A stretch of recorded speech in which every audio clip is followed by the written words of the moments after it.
Okay, so I'm the director of the BSc in Environment and Sustainable Development, so I don't have too much of a challenge for embedding sustainability into my program. It's in every single course.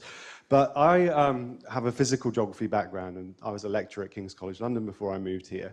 I had a lab, I had loads of equipment, and we took students out into the field all the time, and I knew when I was taking this job that I'd have to give all of that up. As soon as I arrived, I missed it so much that I thought I need to bring equipment back into the classroom for LSE students. And just because we teach environmental social sciences, it doesn't mean we shouldn't be making measurements of the physical world, because measurements themselves are incredibly subjective. Where and when do people make measurements? Why are they making the measurements? Who's funding it? All of these are really important questions that we should be asking about environmental data. Whether it's big government data or whether it's something that someone's collected on their phone. So I got into low-cost technology, Internet of Things, and citizen science when I built my own tweeting plant back in the days when Twitter was a safer place to have a tweeting plant. Now it would probably get all sorts of replies telling it to go self.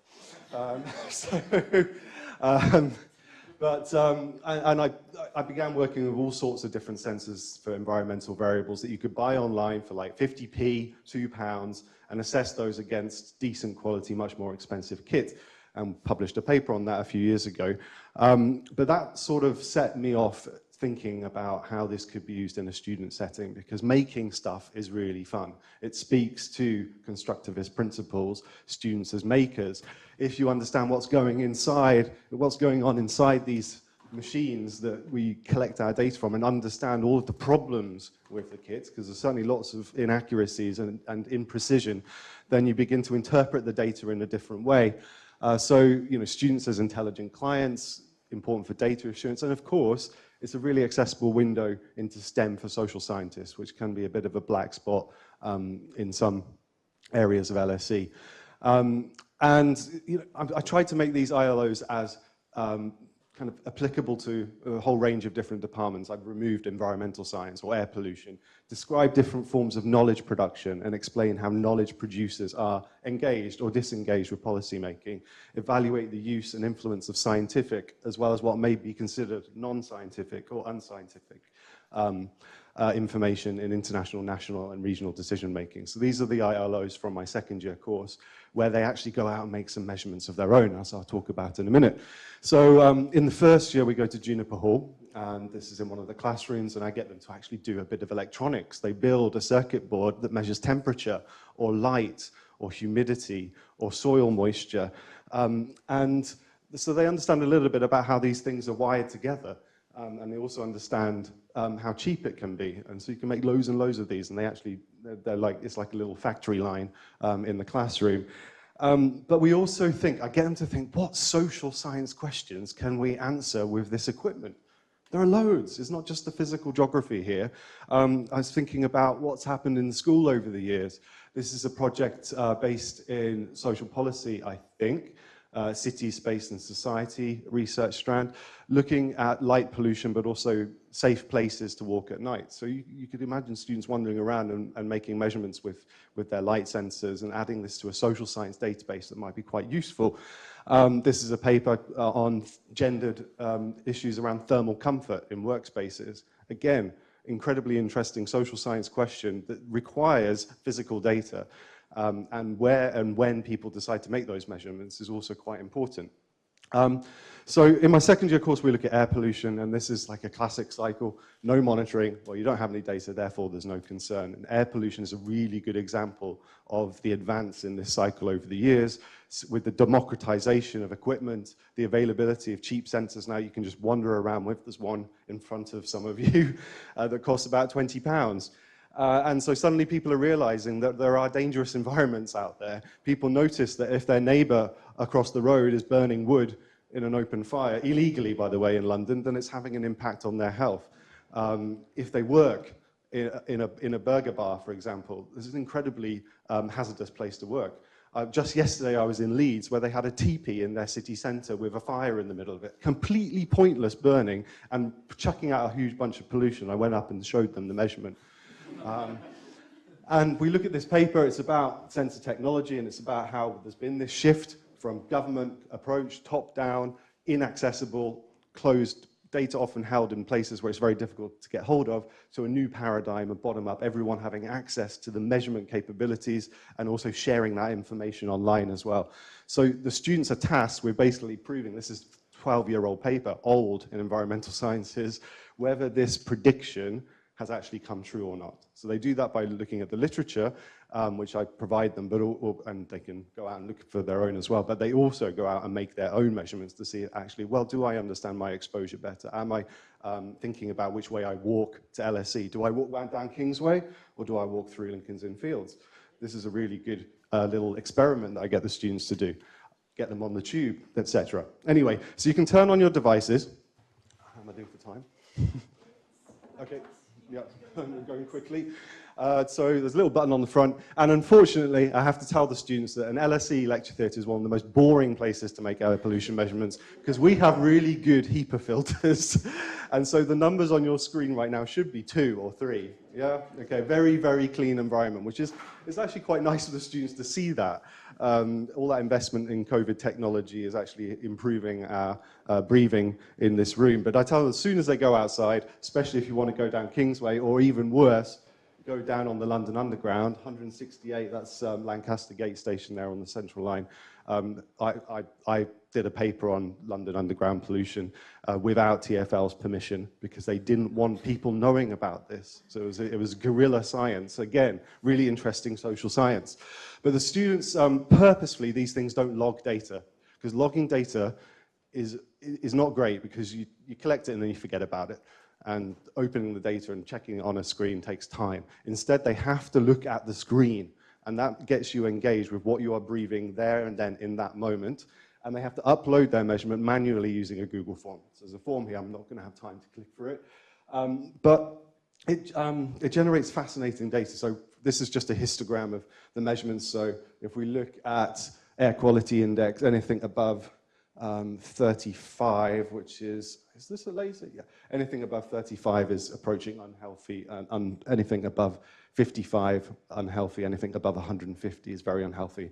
You can see the students often looking for the unhealthy environments, but that's interesting in itself. Often we find them, this is the raw data. So we've got the measurements here, which are actually far less interesting than the comments of where they're actually making their measurement. I tell them to put whatever information they want in this column, whatever they want, and that's useful, I think. I intend to write, this has been going for 7 years now, there's 4,500 measurements on this database. Inside a restaurant in Chinatown, 81, that's unhealthy, by the way. Roadside, well, actually you begin to realize that most roads now are pretty clean. All of the filters in the cars, not much particulate matter being chucked out, that's 8, so that's all right. The 3 tons, near smokers. So you're thinking about secondary smoke as well. LSE library, 3, safe environment, good. In an aeroplane, safe environment. Outside Holborn Station, nearby smokers. Fabric club entrance.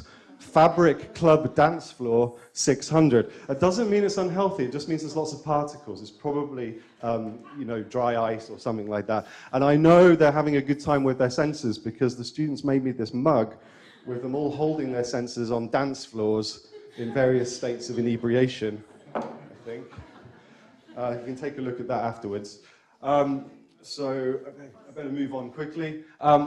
Well, how do I assess this? Again, try to give them as much freedom as possible. Like, the question is about, like, how is this information being used these days? So they can, if they want, they can do an illustrative report. They can analyze the data. They can do statistics on it. Some of them have quant skills. Some of them have done quantitative methods. Others haven't. In which case, they might go down the personal exposure diaries route of a more reflective piece of work. So again, speaking to constructivist skills, collaboration. Basically, all the students use all of the data on the data set. It's anonymized, so they don't see the names. The names are only on there because I give a prize to the student who makes the most measurements. Just a little caveat, about 30% of the students make 90% of the measurements. So there's a lot of students who maybe that's the measurements that are submitted. A lot of them say they're using it all the time, but they can't be bothered to put the measurement on the database. So then that in itself raises an interesting question about citizen science, about bad citizens, as I call them. And very early on, one of my first students who took this course, she did an undergraduate research fellowship with me, wrote a paper that got accepted in Area about using personal exposure devices. And it speaks to, there's autoethnography in this paper. There's something called the quantified self, which kind of builds on calorie counting apps and step counting apps. But instead, you can count your exposure to PM 2.5, which is what this plot does here. It's your cumulative daily exposure as you go through the day. So if you ride the tube, it suddenly shoots up. And you can play games with yourself as to, oh, I want to keep my exposure lower than this today, so what do I need to do? Well, I can't fry my steak tonight. I have to put it in the oven instead or something like that. And I have to walk down through Lincoln's Inn Fields. But that introduces trade-offs. Lincoln's Inn Fields might be more dangerous at night than walking down a main road that's well lit. There are also trade-offs culturally as well. This paper's got a really lovely piece about visiting her parents or her grandparents who are burning incense, cultural practice, but incredibly damaging to health. So I better speed up. The wonderful thing about Eden is that they do have people, I don't know if they still have people who can help you evaluate your teaching activities. And I worked with Jonathan from Eden on running focus groups with the students to discuss how this activity panned out with them. And we ended up, thanks to a contact with Claire, publishing a chapter in a book on outdoor education that evaluated this activity. But very quickly, the students found this incredibly exciting. You can tell just from looking at the mug that it's something that gets them engaged with the issue. And they learn a lot more about their own personal health. So it's not just about the educational outcomes here, it's broader. It makes things tangible. They talk a little bit about the risk of a coursework that's so flexible, and this is something I'm going to have to address because I wasn't so aware of that because it didn't come out in the Tukaparo feedback, but in the focus group it was coming out. So, and this is the most important take home, and I think we need to write a paper about this, is that the students didn't consider themselves to be citizen scientists. They actually considered themselves to be part of the academy. The citizen sciences extramurals outside the university, and they actually felt like they were the LSE scientists, and they were showing their friends, showing their family, who they were hoping to introduce to be citizen scientists in a similar way, but they felt like they were part of the university, which I thought was a really nice concluding point. It's not just the students, and this is for the next step. This is Ruth Jones MP for Labour, Camden Town Councillor. I took them on a walk with these devices to show them how bad the canal is, because people burning coal down there, and also Camden Market, where there's a lot of frying going on. And I'm hoping to get students involved, to getting the students who have done this activity to run these walks with politicians, with anyone else who's interested in the near future. I need to apply for a grant to do that. And there are some papers here. I don't know if these slides are going to be shared, but there's Sarah's paper in Area and the book chapter here. That's it. Thank you.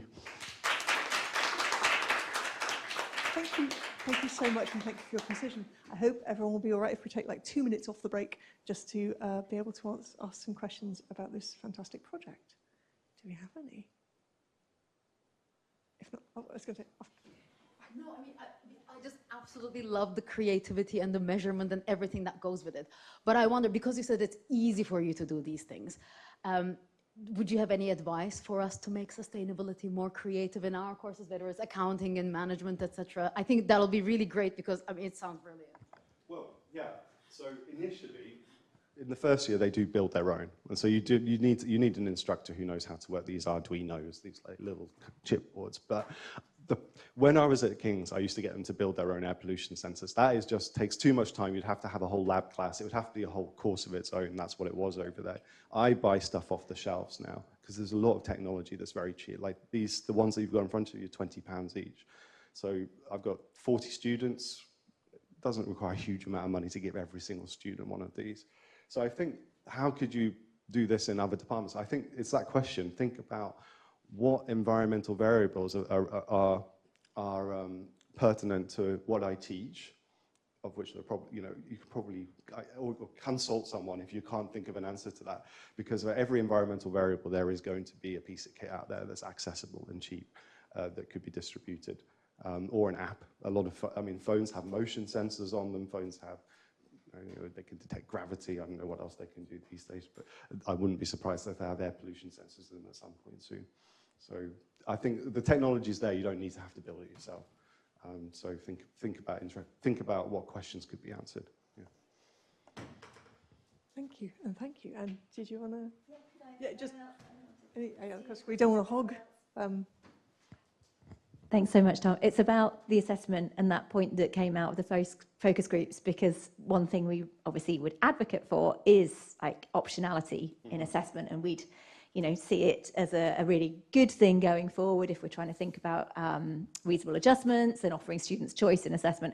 And as your students highlighted, and as I think the literature would probably agree, it can actually be a little bit troubling for students to have that choice, or to kind of be worried about, well, where's the fairness there?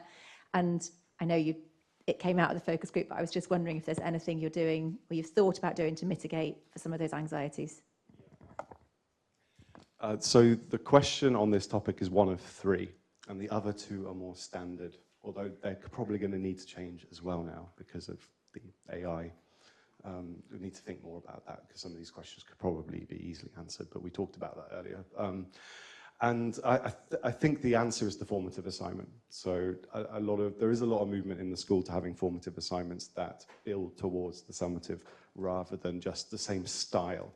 And the formative on this course didn't have any reflective exercise. It was geared towards the other 2 questions. So that is why, I should have seen it coming, that particular question was seen as a risk for the students, because they hadn't had any preparatory work in the start of their second year or across the program, really, on reflective writing.